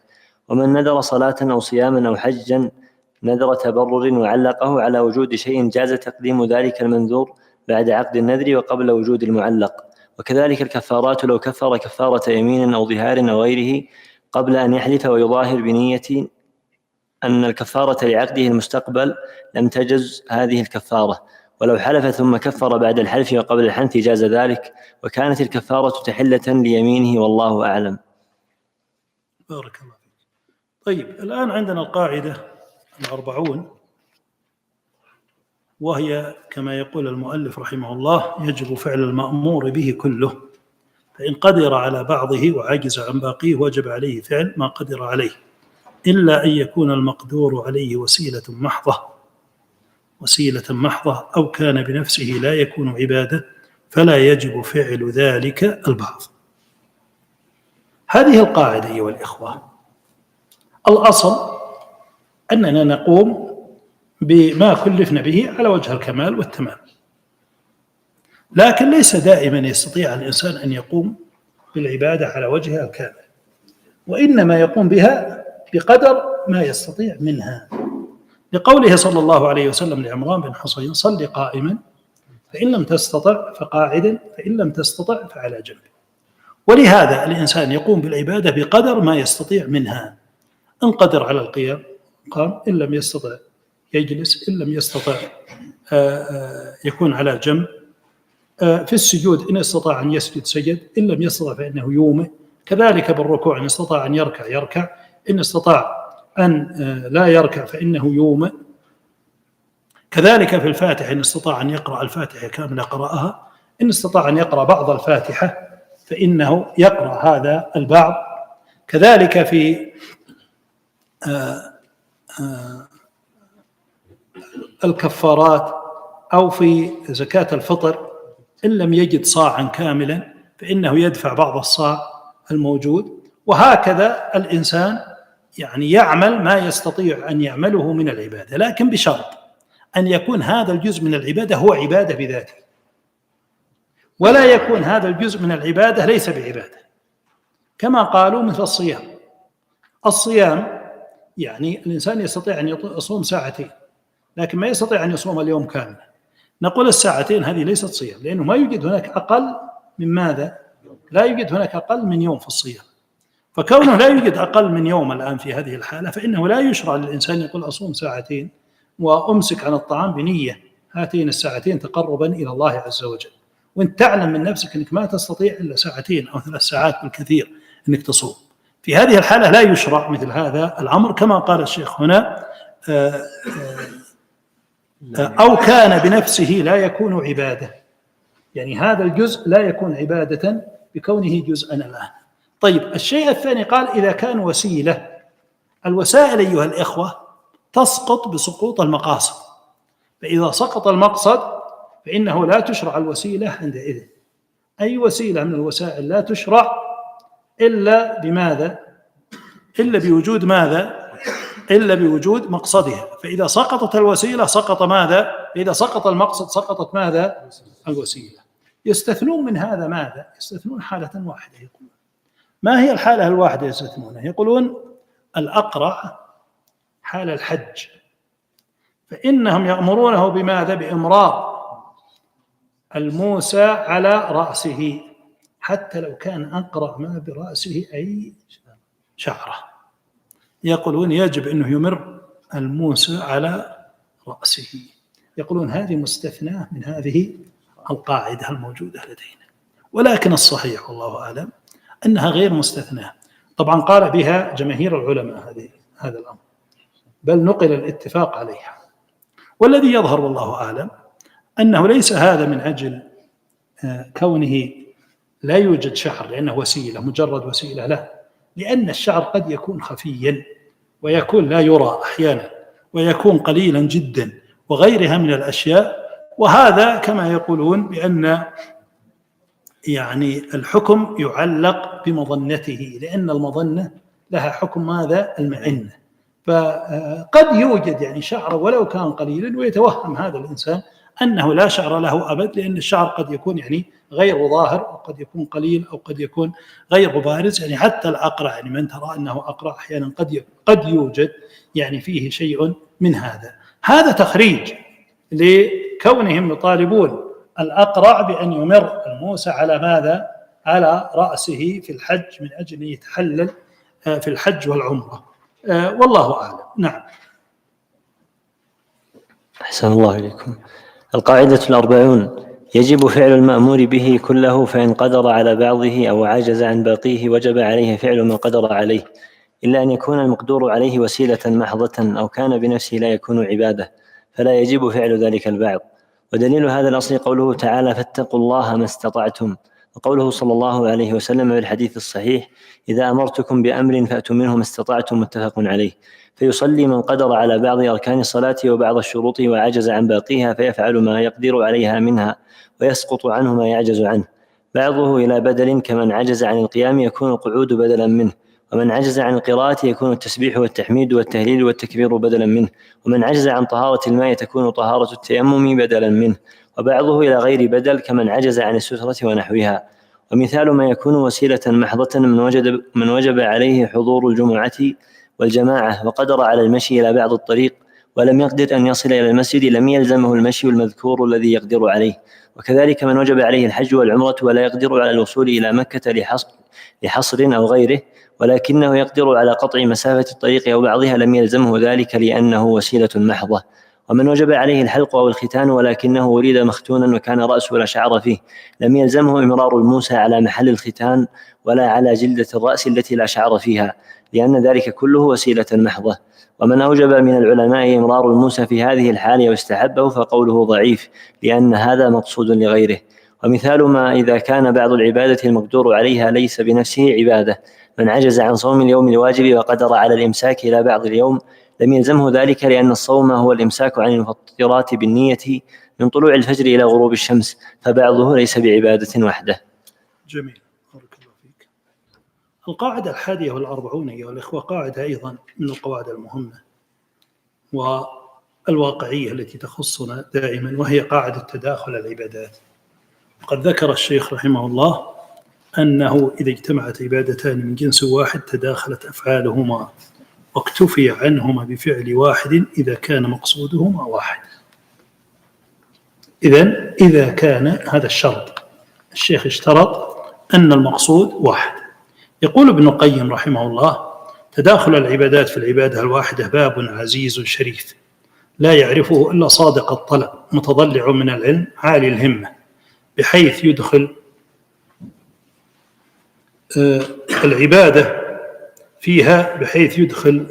فيها بعبادات شتى، وذلك فضل الله يؤتيه من يشاء. التداخل أيها الإخوة في العبادات هو نوع من التيسير، يعني ضرب من أضرب التيسير التي لم يذكرها العلماء في أنواع التيسير، فيقولون بأن التيسير تيسير مثل تقديم، وتيسير مثلا إبدال، وتيسير كذا، وتيسير، يعدون 8 أنواع من أنواع التيسير، لكنهم لا يذكرون من أنواع التيسير ماذا؟ التداخل. والتداخل هو ضرب من أضرب ماذا؟ التيسير على عباد الله عز وجل. ويشترط أن تكون العبادتان مقصودهما واحد، يعني طهارة مع طهارة، صلاة مع صلاة، طواف مع طواف، مثلا سجود مع سجود إلى آخره. فلا بد أن تكون مقصودهما واحد. أنا سأذكر صور يعني لهذه التداخل الموجود، ومن ثم نرجع إلى أن نحدد مثلا الشروط. من ذلك مثلا الغسل، إذا اغتسل الإنسان لا يلزمه الوضوء، إذا تداخل الوضوء مع ماذا؟ مع الغسل، مثل الغسل والجنابة. كذلك إذا اغتسلت يوم الجمعة حتى لو كان مسنونا فإنه يكفي عن ماذا؟ يكفي عن الوضوء. السنة الآن الراتبة تكفي عن تحية ماذا؟ المسجد، وهذا أيضا من التداخل في العبادات. طواف الآن الإفاضة إذا كان هو آخر شيء أخرته فإنه يكفي عن طواف ماذا؟ الوداع. صيام 6 أيام من شوال الآن تحصل أو يحصل فيها تداخل مع الاثنين والخميس، فإذا الآن صمت 6 أيام من شوال والاثنين والخميس، فإن المقصود من الاثنين والخميس هو أن تكون صائما في هذين اليومين. فإذا صمت الآن 6 من شوال فإنك تجمع بين صيام الاثنين والخميس وبين ماذا؟ وبين 6 من شوال، أو صيام الثلاثة البيض أيضا، فإنك تجمع الآن بين هذه الأشياء الموجودة لدينا. الأضحية والعقيقة عند بعض العلماء أنها تتداخل، لكن الأضحية هي الأصل. فلو وافقت الآن الأضحية مولود لك ونويت بالأضحية الآن العقيقة والأضحية معا، فإنه على قول يعني معتبر عند العلماء بأنها تجزئ عنه. لو قرأت آية الكرسي التي جاء قول الرسول صلى الله عليه وسلم فيها: من قرأ آية الكرسي بعد كل صلاة لم يمنعه من دخول الجنة إلا الموت، قرأتها هذه في السنة البعدية فإنها تصح يعني، وتكون هذه من قراءة آية الكرسي بعد الصلاة. وكذلك لو قرأتها مثلا قرأت مثلا آخر آيتين من سورة البقرة في السنة الراتبة مثلا للمغرب ولا للعشاء، من قرأ آخر آيتين من سورة البقرة كفتاه في ليلته، فهذا أيضا يقع في هذه الحالة. وكذلك من قرأ الكهف في سنته قبل الجمعة يعني وهو في الجمعة فإنها تكفي. لكن لا تداخل بين سنة الضحى وبين من يقضي سنة الفجر، لأن كل واحد منهما مقصود بذاته.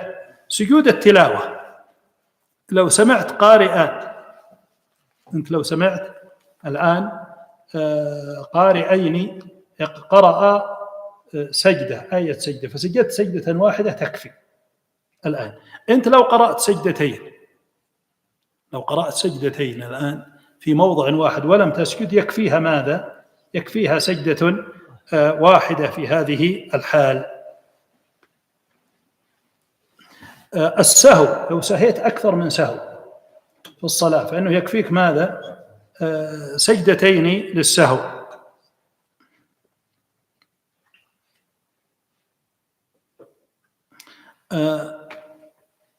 لو قلم الإنسان أظفاره في اليد ثم قلم أظفاره في الرجل وهو محرم فإنه يعني يكفيه كفارة واحدة.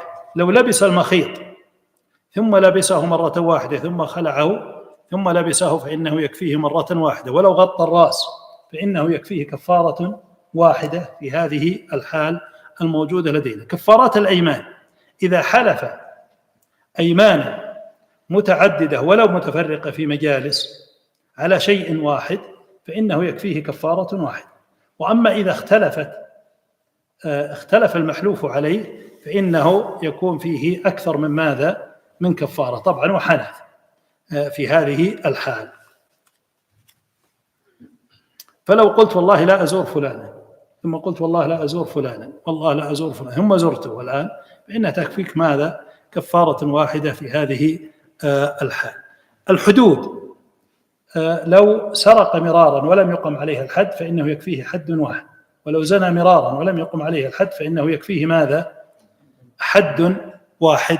وهكذا يعني الحدود فإنها تتداخل. الحدود ماذا؟ لكن لو اختلفت الحدود فإنه لا يكفي حد واحد. لو اختلفت الآن فإنه لا يكفيه ماذا؟ حد واحد. قذف وزنى وسرق فإنه يقام عليه كل حد لوحده، فإنه يقام عليه كل حد لوحده. إذن بماذا نخرج الآن؟ هذه قاعدة التداخل، ترى قاعدة مهمة وكبيرة مفيدة جدا للإنسان. نخرج نقول إذا كانت الآن يعني عبادتان مقصودهما واحد. شو معنى مقصودهما واحد؟ يعني كلهما صلاة، ما يصلح تدخل صلاة على صيام ولا تدخل صيام على حج، ولا هذا ما فيها تداخل. لكن لابد تكون كلا العبادتين من نوع واحد أو من جنس واحد. هذا الشرط الأول. الشرط الثاني في العبادات يعني ينظرون على أن تكون أحدهما أصل والآخر تبع له. في غير العبادات لا، قد لا يشترط هذا. وحتى في العبادات يعني بعض العبادات لا يشترط، يعني مثل تعدد الآن سجود السهو، مثل تعدد السهو الآن ما في شيء اسمه أصل هنا ولا في شيء اسمه فرع، يعني كلاهما الآن بدرجة واحدة، فكلاهما يكفي فيه ماذا؟ سجود واحد، يكفي فيه سجود واحد الموجود. يعني مثل الآن الأحداث، يعني الإنسان أكل لحم إبل ونام وأحدث وغيرها يكفيها فيه ماذا؟ وضوء واحد الآن ولا يلزم الآن. وكذلك موجبات الغسل، يعني لو تعددت كذلك يكفي فيه ماذا؟ شيء واحد. وهكذا التداخل يعني من الأمور المهمة ومن من يعني جانب التيسير في العبادات. نعم، وغيرها. تفضل يا شيخ. أحسن الله عليكم. القاعدة 41: إذا اجتمعت عبادتان من جنس واحد تداخلت أفعالهما واكتفي عنهما بفعل واحد إذا كان مقصودهما واحد، وهذا من نعمة الله وتيسيره أن العمل الواحد يقوم مقام أعمال. فإذا دخل المسجد وقت حضور الراتبة وصلى ركعتين ينوي أنهما الراتبة وتحية المسجد حصل وحصل له فضلهما. وكذلك إذا اجتمعت سنة الوضوء معهما أو مع أحدهما أو مع صلاة الاستخارة أو غيرها من الصلوات. ومن حلف عدة أيمان على شيء واحد وحنث فيه عدة مرات ولم يكفر فعليه للجميع كفارة واحدة. فإن كان الحلف على شيئين وحنث بكل منهما فقد اختلف العلماء فيه، فالمشهور من المذهب كذلك يكتفي بكفارة واحدة. واختار شيخ الإسلام ابن تيمية رحمه الله أن الكفارة تتعدد بتعدد المحلوف عليه. وأما إذا كانت الكفارات متباينة مقاصدها ككفارة ظهار ويمين بالله أو للوطء في نهار رمضان وحنث في الجميع وجب عليه كفارات لكل يمين قولا واحدا.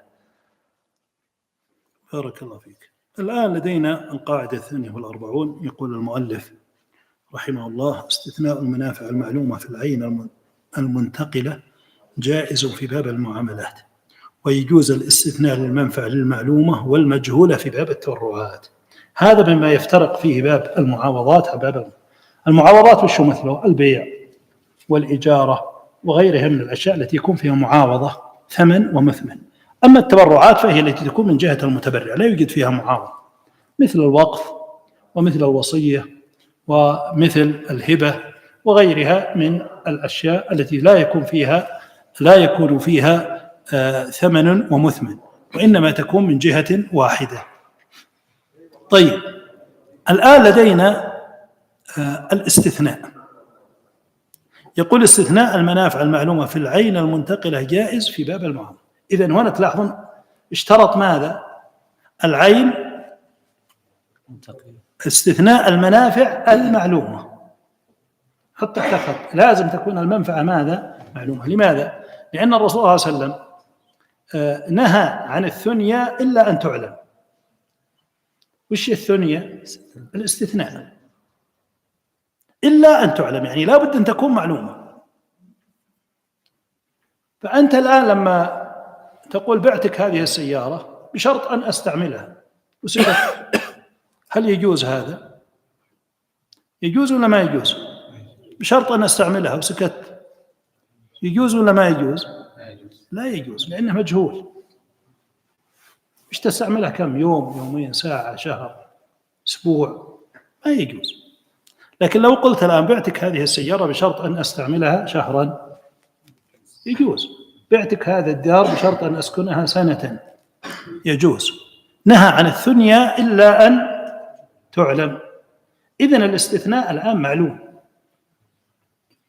أيضا لو استثنيت جزءا من المبيع، قلت بيعك مزرعتي بشرط أن تبقى لي هذا الجزء لي، هذه النخلة لي، هذه الشجرة لي تبقى، هذا يجوز، لأنه هذا جزء ماذا؟ معلوم، لا جهالة فيه.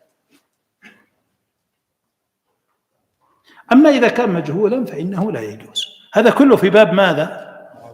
في باب المعاوضات. أما في باب التبرعات أيها الإخوة فيقول بأنه ماذا؟ فيقول بأنه يجوز حتى لو كان مجهولا. مثل يعني تقول أنا أوقف هذه البيت لكن بشرط الآن إني بسكنه الآن ما دمت حيا، وبعد ما أموت ترى وقف، ما يدرك من الله المستعان تعيش، صح ولا لا؟ ممكن تعيش يوم أو ساعة أو لحظة، وممكن تعيش 50-60 سنة. إذن هذا الآن فيه جهالة، لكن هذه الجهالة لا تضر في باب ماذا؟ التبرعات.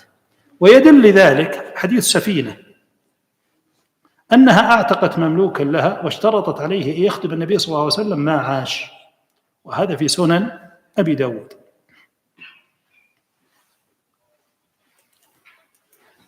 يعني اشترطت أنه يخدم ما عاش. طيب كم يعيش على وقتها؟ ما تدري كم يعيش النبي عليه الصلاة والسلام فيها، وهذا أقره النبي عليه الصلاة والسلام. فإذا نقول أيها الإخوة في فروق كثيرة بين عقود المعاوضات وعقود التبرعات، منها هذا الفرق ومنها الفروق التي مرت بنا أمس.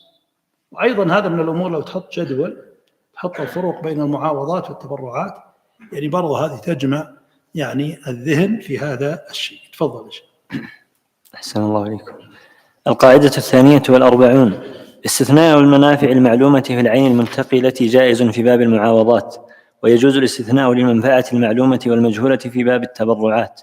والفرق بين البابين أن المعاوضات يشترط فيها تحرير المبيع والعلم به وبمنافعه من كل وجه، وباب التبرعات أوسع منه، لا يشترط فيه التحرير لأنه ينتقل إلى المتبرع إليه مجانا، فلا يضر جهالة بعض المنافع فيه. مثال الأول: من باع دارا واستثنى سكناها مدة معينة، أو باع بهيمة واستثنى ركوبها أو الحمل عليها إلى محل معين، جاز ذلك لقصة جمل جابر حين باعه على النبي صلى الله عليه وسلم واستثنى ظهره إلى المدينة، أو باع سلاحا أو آنية واستثنى الانتفاع بها مدة معلومة، أو باع كتابا وشرط أن ينتفع به مدة، ونحو ذلك كله جائز.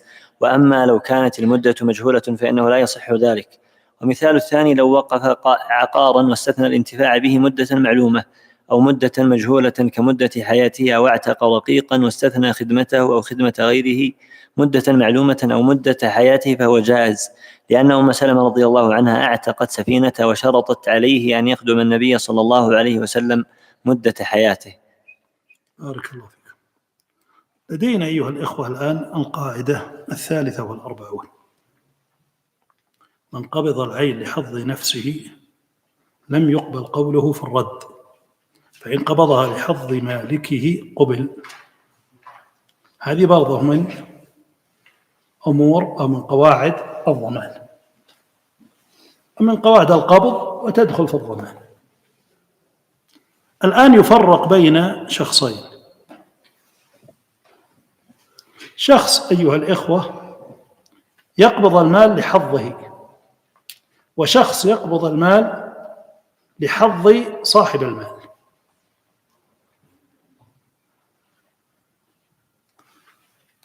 حظ الآن الإنسان مثل المودع بالفتح، يعني واحد أودع عندي شيء، قال خذ هذا الجهاز وديعة عندك إلى مسافر وارجع. أنا قبضت الحظي الآن ولا لحظه هو الآن؟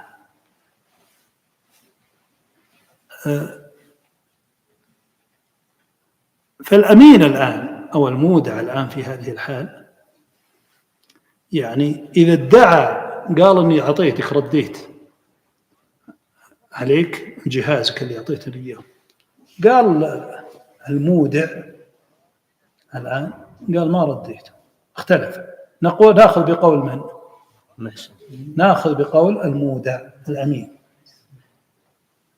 لأنه لما قبضه ما قبضه لنفسه هو، وإنما قبضه لصاحبه. طبعا إذا ما كان في بينة، كل كلامنا في حال عدم وجود البينة سواء عند هذا ولا عند هذا. فعندئذ نقول القول قول من؟ القول قول المودع، لأنه لم يقبض المال لحظ نفسه، وإنما قبض المال لحظ صاحبه.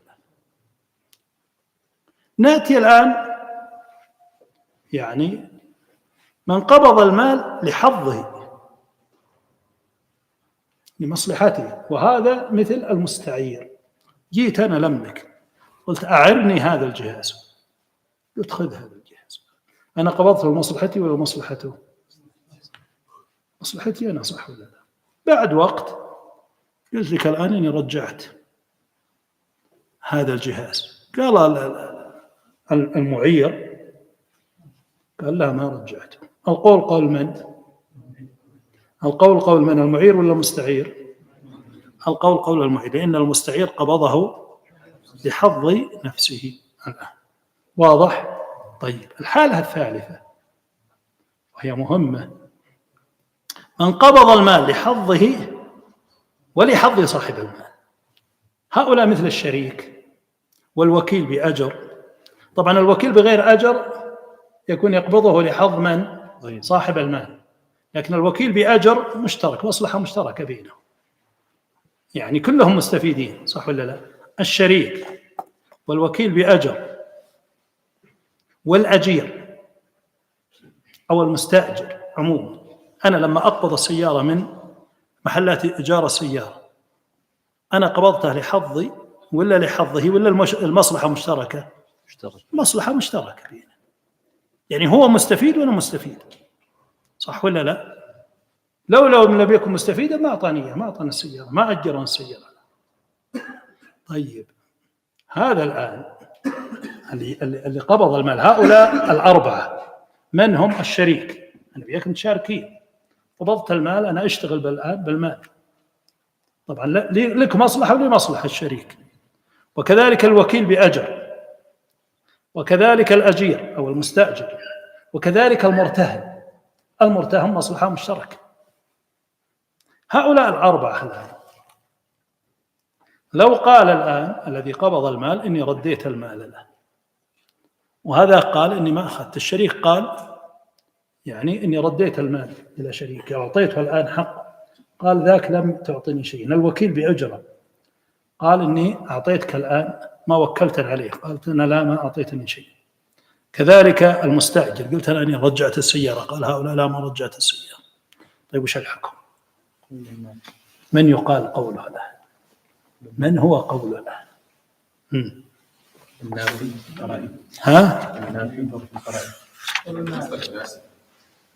أقواهما دليلا، نرجع إلى نفس هذا،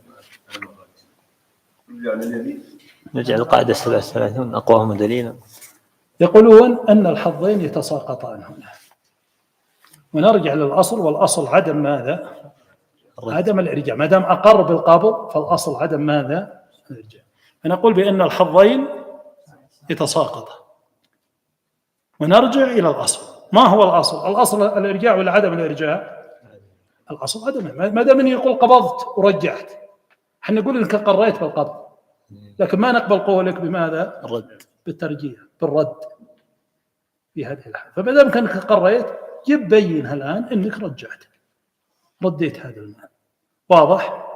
إذن هذه ثلاث أحوال عندنا، إما أن يقبضه لحظ نفسه، أو يقبضه لحظ صاحب المال، أو يقبضه لمصلحة مشتركة بينهما.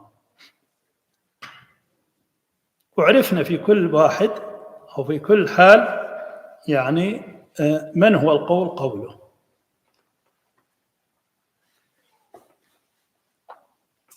أرجو أن تكون واضحة هذه القاعدة. أحد عنده سؤال فيها؟ شيخ هذا الإشكال اللي بنقف طبعا الآن لأنه انتهى الوقت. تفضل يا شيخ. شيخ هذا يتعلق بالرد فقط بينهما أو في كل خلاف بينهما؟ بالرد فقط، الرد.